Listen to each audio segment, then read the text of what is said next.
Welcome to MR.DarkState, where nightmares aren't made up, they're based on true stories from across America. From haunted schools, to cursed dorm rooms, to the shadows in your own home.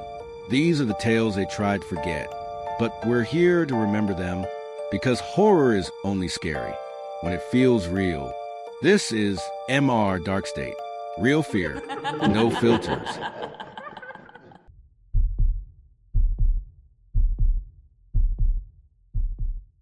My name is Daniel, and I've always believed in logic.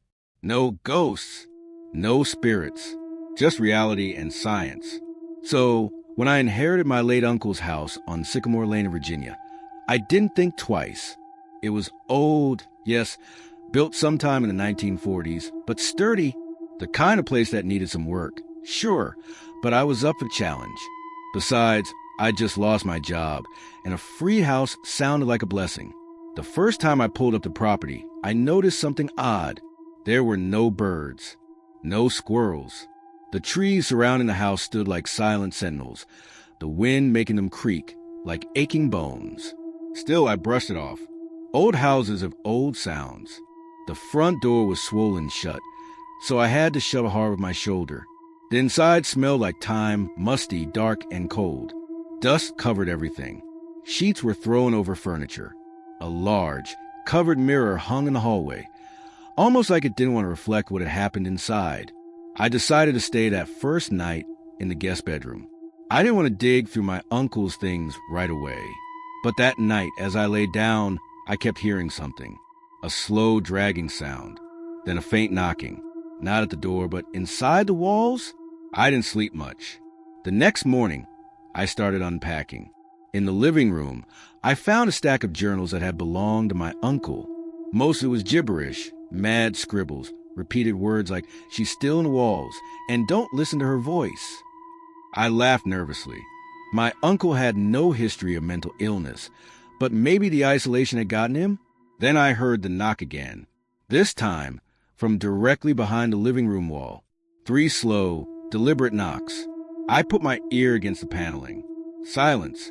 Old pipes, I told myself. That night, I tried to sleep in the master bedroom. It was cold, freezing cold, despite it being the middle of June. The radiator didn't help. Around 3 a.m., I woke up to the sound of whispering. Not mumbling, but whispering, clear, deliberate, right next to my bed. I turned on the lamp, heart racing. No one was there. Then I looked at the mirror across the room. There was a woman standing in the reflection. Long black hair, white nightgown. Her mouth was open impossibly wide. I turned around, no one. When I looked back at the mirror, she was gone. The next day, I wanted to leave. I actually packed my bags. But I couldn't make myself walk out the door. Something kept whispering in my head. Finish what he started. I decided to open the basement. The door had been nailed shut. Dozens of rusted nails jammed into frame. That should have been enough to stop me, but I was too curious. Inside the basement, the air felt wrong. Heavy. The light wouldn't work, so I used my phone. I found an old chair with leather straps on the arms and legs, like something from an asylum. A large symbol had been carved into the concrete floor, a circle with overlapping triangles and strange letters. In the corner, there was a mirror, same size as the one upstairs, but this one wasn't covered. My light flickered as I got closer. In the reflection, the woman appeared again, but now she was closer. Her eyes bled black. Her fingers were pointed like claws. Suddenly, the mirror cracked from the inside. I ran upstairs and slammed the door shut. I tried sleeping in the car that night, but even outside the house, I felt watched. My phone stopped working. The lights in the car flickered. Just before dawn, I saw her. She was standing in the window of the second floor, looking down at me. No movement, just watching. The following night, everything escalated. The house came alive. Every door slammed shut on its own. The lights surged like a heartbeat. The temperature dropped so low I could see my breath. And the voice of a girl whispered from every direction. "Help me. He locked me in here. Help me." I followed the voice to the attic. There, behind a wall panel, I found a small hidden room. Inside, it was cramped and filthy. Scratches lined the walls. A small child's bed sat in the corner. Shackles were bolted to the floor. I couldn't believe what I was seeing. Then I saw the name carved into the wall. Elena. I ran downstairs, ready to flee forever. But standing at the bottom of the stairs was the girl from the mirror. Only this time, she wasn't just an image. She was real. Her eyes were sunken, skin gray, mouth split open as if unhinged. She let out a scream that shattered every mirror in the house. I woke up hours later, on the lawn. I don't know how I got there. The house was silent again. Normal, almost, but I don't go back in. I sleep in a motel now, 10 miles away. But every night, at exactly 3 a.m., I hear knocking at the door. 3 times. I never answer, because I know who it is. And I know she's not done with me.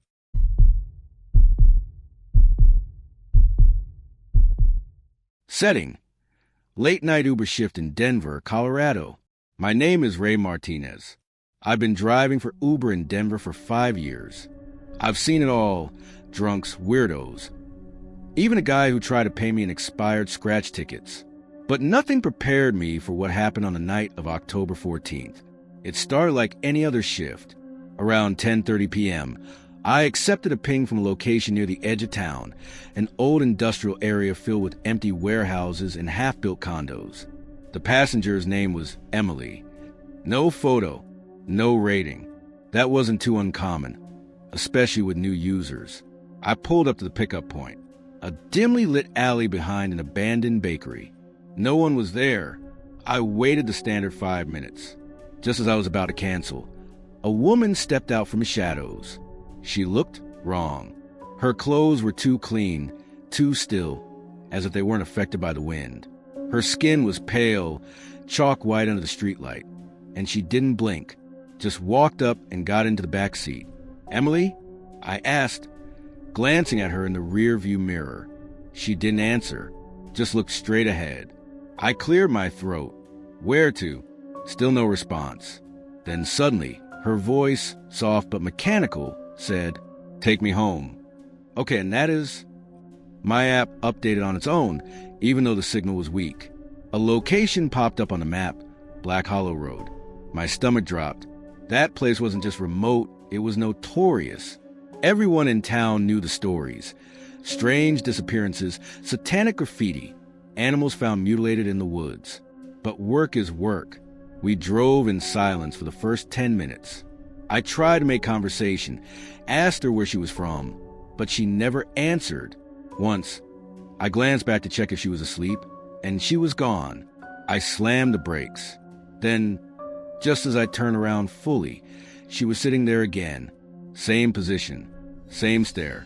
"Don't do that again," I muttered under my breath, trying to calm my racing heart. The GPS led me off the main highway onto a dirt road.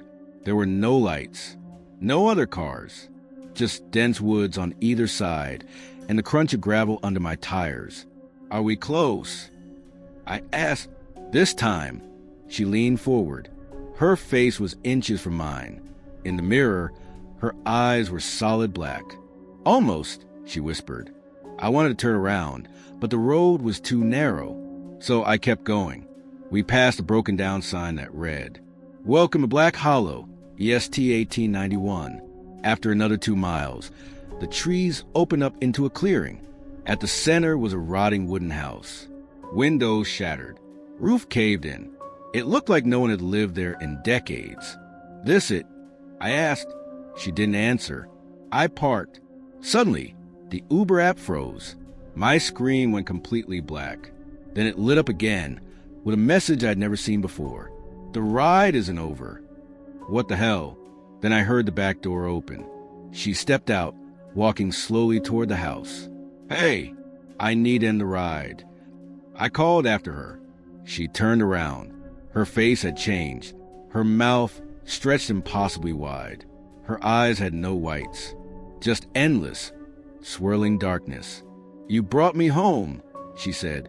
"Now take someone else." I backed away, heart pounding, fumbling to shift into reverse. But the car wouldn't move. Then the passenger door opened. A man got in. I hadn't seen him anywhere. He was thin, wearing a torn hoodie, his face smeared with ash or soot. He looked like he had crawled out of a grave. "Take me," he said, in a voice that didn't sound human. "Nope. Hell no." I whispered, throwing open my door. I ran.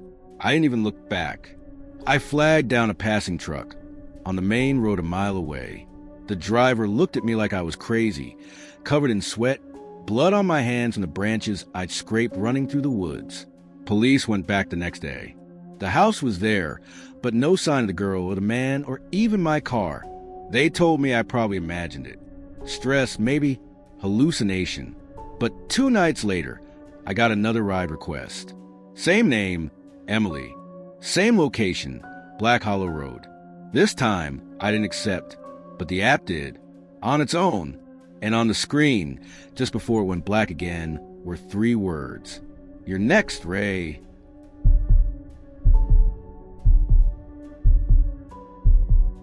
Setting: a remote roadside motel in the Arizona desert. I was driving from Los Angeles to Albuquerque, taking the long way through Arizona. I wanted silence, space, a break from the city and the life I was running from. The sun had already dipped behind the desert hills when my car began to overheat.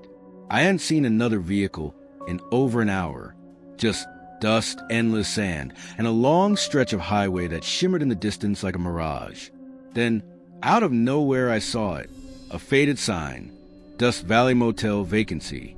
It sat alone at the edge of the highway, surrounded by nothing but cacti and silence. It looked abandoned. The neon sign flickered, like it wasn't sure if it wanted to stay lit. But I didn't have a choice. I parked and walked to the office. The door creaked open before I could knock. Behind the front desk sat an old man in a dirty white undershirt and suspenders. His skin looked like leather, and his eyes were hidden behind cloudy glasses. "Room?" he asked, voice gravelly. "Just for the night," I replied. He slid a key across the counter, an actual metal key, with a tag that read, 103.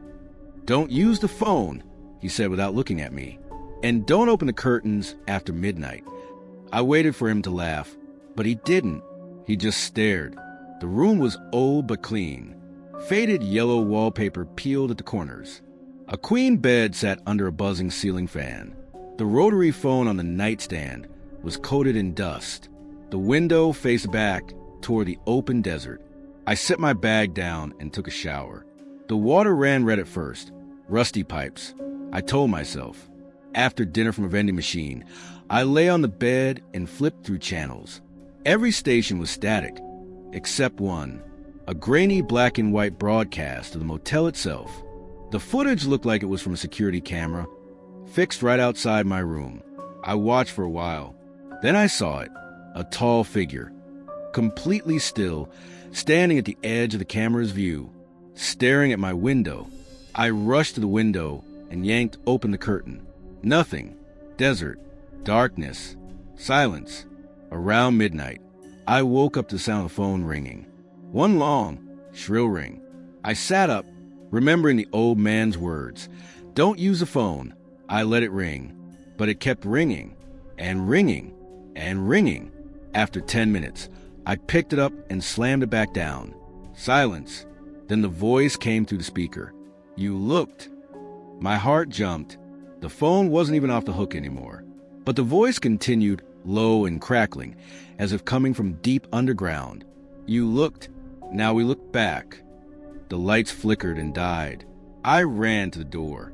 It wouldn't open. I yanked, kicked, threw my shoulder into it, but it was like it had welded shut. Then the tapping started. Not knocking, tapping. From the window. I turned. There was a shape in the dark behind the curtain. I didn't move. I didn't breathe. Then the curtain started to slide open, slowly. I ran to the bathroom, locking myself in. I turned on the faucet. No water. Instead, I heard breathing from the sink drain. Slow, heavy, like something waiting just beneath the surface. Then the mirror began to fog up on its own, like someone was breathing right in front of it. 3 words appeared, written in the fog. "Come to us." I blacked out. I don't remember falling asleep. I don't remember making it back to the bed, but I woke up just before dawn. The door was open. The curtains were shut. The phone was gone. I grabbed my bag and ran to the office. The front desk was empty. No old man. No record of me checking in. I left, drove without stopping until I reached a gas station an hour away. The attendant stared at me like he'd seen a ghost. "You okay, man? You look like hell." I stayed at a motel down the road. Dust Valley. His face went pale. That place burned down 15 years ago. Whole thing, gas explosion, killed 7 people. I stared at him, blood draining from my face.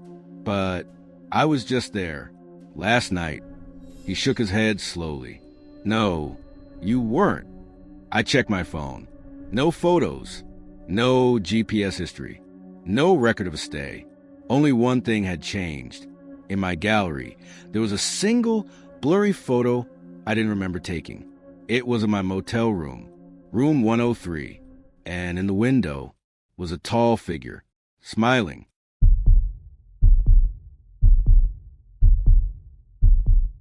Setting: a national park forest in Washington State. My sister Lana and I were avid hikers. Every year, we picked a different national park to escape the noise of life. This year, it was Olympic National Park in Washington. Lana had found a hidden trail on an old forum, supposedly untouched and not on any official maps. She loved that kind of stuff. Me, not so much. But I agreed because it was our thing. We arrived in mid-September. Perfect weather. Cool, foggy, quiet. We parked near the trailhead, which was barely marked. Just an old, splintered sign with the name scratched out. From the start, something felt wrong. The trees were unusually tall and twisted. The birds didn't chirp. No squirrels. No buzzing insects. Just silence. Lana thought it was peaceful. I thought it felt like a graveyard. After 2 hours of hiking, the fog got thicker. "I think we're off the trail," I said. "We're the trail," she laughed. "No one's been here in years. That's the fun of it." We kept walking. That's when I saw it. Something nailed to a tree, a strip of fabric. Old, faded, red. Probably a marker, Lana said. Then we saw another, and another. They formed a pattern. Circles and triangles, like some kind of symbol, all carved into the bark. The trees had been marked intentionally. It wasn't a trail. It was a boundary. An hour later, our GPS stopped working. Phones died. Compass spun in circles. Still, Lana pressed forward. I followed, growing more anxious with every step. Then we found the cabin. A one-room shack made of mossy wood, hidden deep in the trees. No windows, just a door hanging slightly open. "Let's check it out," Lana said, already heading inside. I hesitated at the doorway. The air inside was colder, unnaturally cold. Inside, it was dark and smelled like rot. The walls were covered in carvings. Spirals, eyes, claw marks, dozens of them. And in the center of the floor was a trapdoor.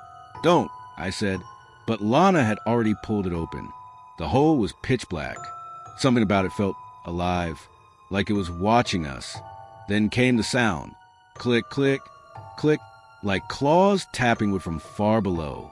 Suddenly, Lana's flashlight died. She whispered, "Did you hear that?" We ran out, but the forest wasn't the same anymore. The trees had moved. I know it sounds insane, but I swear the trail was gone. The cabin vanished behind us as soon as we turned. Fog swallowed everything. And then we heard it. Footsteps. Heavy, slow, not human. A long, groaning breath came from the trees. Then a shape emerged, tall, thin, nearly featureless. Its skin was gray and stretched, like wet bark.